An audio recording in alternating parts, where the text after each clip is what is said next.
मैंने संकेत किया कदाचित उच्च पद पर प्रतिष्ठित महानुभावों के द्वारा भी कोई कदम भूल से या परिस्थितिवश गलत उठ जाए तो उनका दायित्व है कि वे उसका संवरण स्वयं कर लें। मैंने संकेत किया कि आचार्य पीठ की गरिमा की रक्षा तभी हो सकती है जब कोई भी आतंकवादी अराजक तत्व गुप्त या प्रकट ढंग से उद्भासित न हो। मैं सबको आत्मा स्वरूप समझता हूँ। मेरे पाँव पर कुठाराघात अपने पाँव पर ही कुठाराघात है। मेरे पद का मेरा अपमान अपना ही अपमान है। इस तथ्य को हृदयंगम करते हुए किसी भी अराजक तत्व को आचार्य के रूप में ख्यापित करना उचित नहीं। परंपरा से जो आचार्य पद पर प्रतिष्ठित हैं उनका तिरस्कार अपना ही तिरस्कार है। एक संकेत मैं माननीय प्रधानमंत्री जी और लाडले प्यारे आदित्यनाथ योगी जी को देना चाहता हूँ कि शासन तंत्र तभी सुरक्षित रहता है जब आचार्य पीठ सुरक्षित रहती है। आचार्य पीठ में अराजकता छाने पर अराजक तत्व जब आचार्य बन के घूमते हैं तो शासन तंत्र अधिक दिनों तक टिकता नहीं और राष्ट्र भी रसातल में पहुँचे बिना नहीं रहता।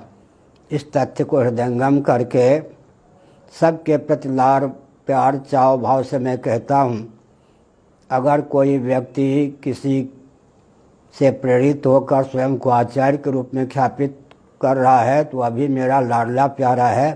अपनी भूल को स्वीकार करके फिर अपने पूर्व रूप को धारण करे, वैष्णव संत के रूप में घूमे या एक कथावाचक के रूप में घूमे। परम शंकराचार्य के रूप में अब कोई भी घूम ले पूरी पीठ की ओर से या मान्य प्रामाणिक शंकराचार्य के पद पर कोई भी प्रतिष्ठित हो उनकी ओर से मुझे सही नहीं है और मेरी वाणी अपनी वाणी नहीं है। मैं संकेत करना चाहता हूँ, मुझे दुर्बल न माना जाए। एक बहुत उत्तम तथ्य महाभारत में आया है। द्रोणाचार्य से कहा गया कि भीष्म जी से भी कहा गया कि युधिष्ठिर के बल का परिचय दीजिए।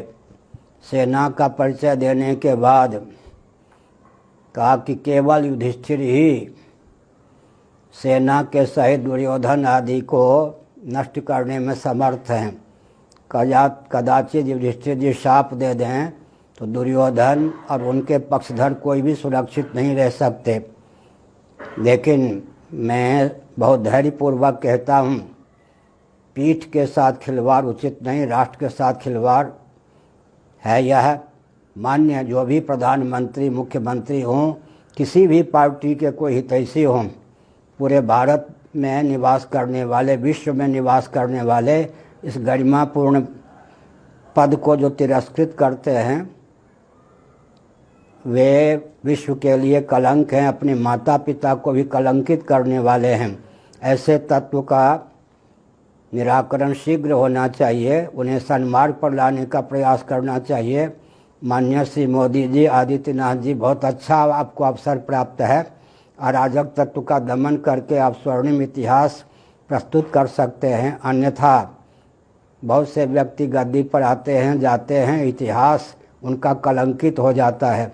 मैं बहुत अपनत्व के साथ एक तथ्य याद दिलाना चाहता हूँ। आदित्यनाथ योगी जी, आप बचपन से संत वेश में हैं।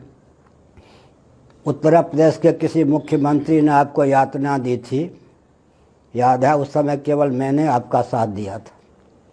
बाद में आप सांसद होते हुए भी पार्लियामेंट पर रो पड़े थे, वो दिन याद है या नहीं?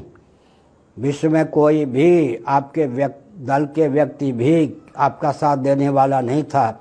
उस समय केवल अंदर बाहर से सहानुभूति या सहयोग मैंने किया था। उस दिन को याद करके हंसी मजाक का विषय मत बनाइए, अपने दायित्व का निर्वाह कीजिए। नारायण।